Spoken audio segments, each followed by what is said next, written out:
El Papa Francisco ha querido que el tercer domingo del tiempo ordinario se dedique a la palabra. Es el domingo de la palabra de Dios.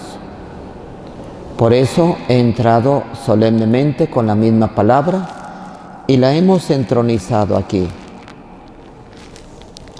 Hay algunos signos que nos dicen lo que es la palabra. Un mantel, como una mesa que se pone un mantel cuando vamos a comer. ¿Por qué? Porque la palabra es el pan de la vida. La palabra es el pan bajado del cielo. Con la palabra nos nutrimos. Yo me pongo a pensar, cuando la gente seguía a Jesús y se olvidaba hasta de comer el pan material, porque se llenaba de la palabra de Dios. Yo me imagino que la palabra es como un banquete sabrosísimo que nos da Dios para saciar nuestra hambre de Dios. También encontramos un cirio, luz. ¿Por qué? Porque la palabra es luz. Tu palabra es lámpara para mis pasos. Es una luz que me ilumina. Cuando estamos en tinieblas, cuando se va la luz, no sabemos dónde andamos, ¿verdad? Nos podemos caer, chocar, no sabemos con quién estamos. Cuando hay luz, todo se ilumina, nos situamos, no hay peligro. La palabra de Dios es la luz que nos ilumina, la luz que nos revela la verdad profunda de Dios para ver con su claridad el mundo y los sucesos.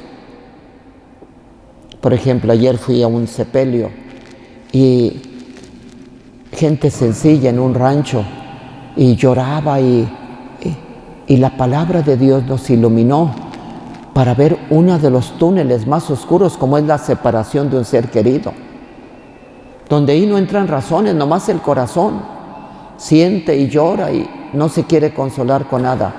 La palabra de Dios nos iluminó, como iluminó a los discípulos de Maús cuando iban tristes por la muerte de su maestro. La palabra de Dios los iluminó, ardía en su corazón y vieron la muerte de Jesús de otra manera. Pero también hay flores, es otro signo, la flor, símbolo de la vida, de la belleza. ¿Por qué? Porque la palabra de Dios nos da vida. Tu palabra, Señor, me da vida. Si me nutre, me da la vida de Dios. Yo estaba viendo que la palabra de Dios nos da Espíritu Santo. La palabra de Dios es el Espíritu de Dios que se nos da. Dice Pedro, tu palabra, Señor, es espíritu y vida. ¿A quién vamos a ir? Quiere decir que la palabra es espíritu, está llena de Espíritu Santo. Y nos podemos preguntar, ¿cuándo el Señor bautiza con el Espíritu Santo?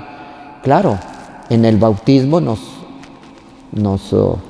nuestro bautismo, cuando nos pusieron el agua y el Espíritu, renacimos. Pero también Jesús bautiza con la predicación. Cuando Jesús predica, todos nos llenamos de Espíritu Santo, todos. Por eso hay vida, el Espíritu Santo es vida. Por eso una persona que no escucha la palabra de Dios está en tinieblas, no come, no se nutre de Dios, está como ciego, no sabe nada, la fe decrece. Por eso es necesario escuchar la palabra. Por eso ustedes que vienen a misa, la palabra de Dios nos ilumina, nos nutre. Junto con la mesa de la Eucaristía son las dos mesas que la Iglesia ha venerado siempre, la mesa de la palabra y la mesa del cuerpo y la de la sangre de Cristo. Y es con lo que nos nutrimos. El cristiano no puede vivir sin el domingo, porque el domingo es el encuentro con Dios, con su palabra, con la Eucaristía. Es lo que nos da fuerza. es lo que sostiene nuestra esperanza, es lo que sana nuestras heridas, es lo que hace la comunidad y la comunión fraterna. Por eso la misa es tan importante. Yo me pongo a pensar cuando Tomás no estaba el domingo, no vio al Señor resucitado y le decían, hemos visto al Señor. ¿Por qué no lo vio? Porque faltó a la reunión dominical. Y cuando se falta, no experimentamos al Señor resucitado. Y lo vamos a experimentar también con su palabra. En la Eucaristía tenemos varias partes, varios momentos en que se honra mucho la palabra de Dios. Por ejemplo, cuando se lee, hay un ambón especial, es como el altar de la palabra. Y por eso de ahí no se pueden dar anuncios, que va a haber tamales hoy, que va a haber esto, que va a haber pláticas bautismales, que... De ahí no, de abajo. Es el altar de la palabra, solamente para la palabra de Dios. En el Evangelio, ¿qué hacemos? Nos ponemos de pie, en señal de respeto, y nos signamos, ¿verdad?, como algo sagrado la palabra de Dios. El obispo, cuando termina de leer el Evangelio, bendice con la palabra, como la bendición con el Santísimo, que nos dan la bendición con el Santísimo, también así nos dan la bendición con la palabra. Es la palabra de Dios, es santa. Y también hay esta oración bella: por las palabras del Santo Evangelio, nuestros pecados queden perdonados.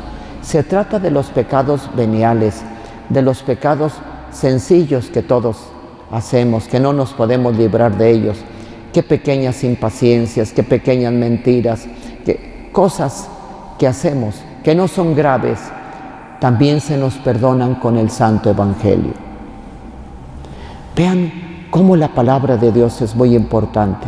A mí me da mucha tristeza, se los digo hoy, porque nadie llegó tarde a misa. Los quiero felicitar, doble felicitación, casi triple, porque a veces me doy cuenta que empezamos menos de la mitad y perdemos la parte de la palabra. La misa tiene dos partes, muy importantes las dos.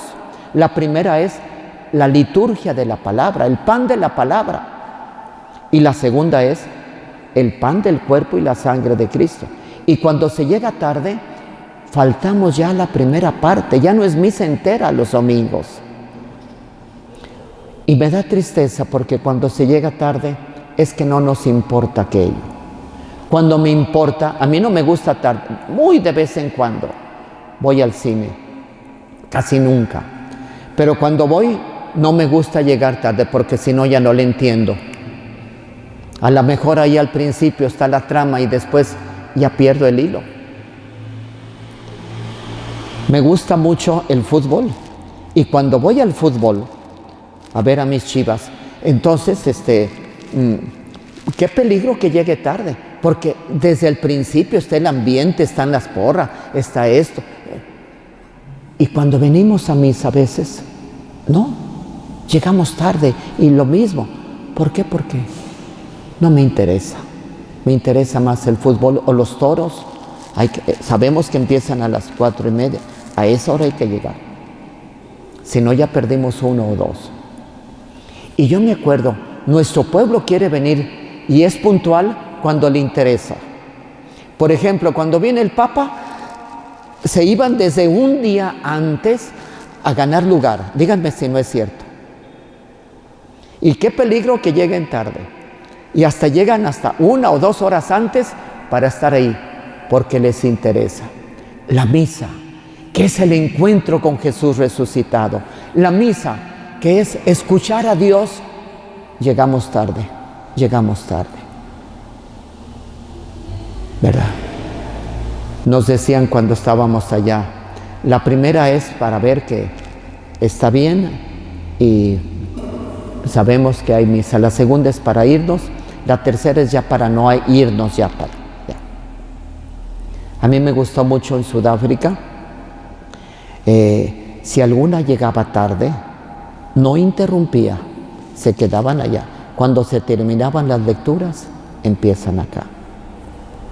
A mí me da tristeza que en las bodas, por ejemplo, hasta los mismos fotógrafos no graban la homilía, más bien graban a todos los visitantes, ya para que después salgan en la película, ¿verdad? Eso, ¿verdad? Eso es lo que les interesa a la gente. Y la palabra de Dios, nunca, ¿verdad? Como que eso no. Y a veces distraen. Yo siento a los fotógrafos, en la palabra de Dios no anden saltando, siéntense por favor. Y si no me hacen caso, me callo hasta que se sientan. ¿Por qué? Porque Dios está hablando. O si no, también, qué falta de respeto cuando Dios habla, cuando el celular. Y a veces hasta aquí contestamos. Y si no, salimos. Y si traen tacones, peor haciendo ruido, sanas hasta... ¡Qué poco respeto tenemos a la palabra de Dios! Hace 2 años fui recibido por el Santo Padre en audiencia privada por la Escuela de Evangelización. Y lo primero que nos dijeron, apaguen el celular, apáguenlo. Porque imagínense, estando con el Papa ahí, y suena el celular y... ¡Qué falta de... o salirme de ahí! Éramos como 10, 12, 15. Y salirme y... No. Y aquí en misa no hay respeto. ¿Cuántas personas salen a la puerta? Y allá, por el celular. Otro respeto grande para Dios que me está hablando. El Dios de los cielos que se digna hablarme es apagar bien mi celular. Apagarlo. No ponerlo en que vibre, no, apagar. Me voy a conectar con Dios, que es lo más importante. Hoy, que es el domingo de la palabra, aquí está el altar de la palabra. Yo quisiera que también en su casa, si tienen oportunidad, hagan un altar de la palabra y esté ahí. Y sobre todo, escuchen a Dios, lean la palabra. Es la presencia viva de Dios en su casa. Qué hermoso que se reúna la familia, aunque sea un capítulo de la Biblia. Empiecen con el Nuevo Testamento. Un capítulo. Dios está hablando. Ahí está. Y si tienen Biblia, no la guarden, léanla. Un día un matrimonio me dijo, mire padre, venga, le voy a enseñar algo. Y sacó una caja, estaba un libro, bien enrollado, nuevecito. Mire, hace 40 años me la dieron, qué bonita la tengo, mire. No, señora, le dije, la Biblia es para usar. ¿De qué le sirve tenerla guardada? Para nada. Es como, te dan un piano y ahí está guardado. No, es para que lo toques. Te dan una camisa, te la pones. Si no, la señora va a decir, padre, es que no le gustó la camisa que le di. ¿La Biblia para qué es? Para leerla y para usar. Porque Dios me está hablando. Y además, la Biblia es la revelación de Dios. Si no la leemos, quiere decir que no conocemos nuestra fe. Y es una ignorancia tan grande que después nos convencen con cualquier detalle. Y nos hacen bolas y no sabemos. ¿Por qué? Porque no escuchamos la palabra de Dios. Hoy, haciendo eco a la invitación del Papa, hemos entronizado la Biblia y quiera Dios que todos los domingos comamos este pan de la palabra, nos nutramos y tengamos mucha vida de Dios. Así sea.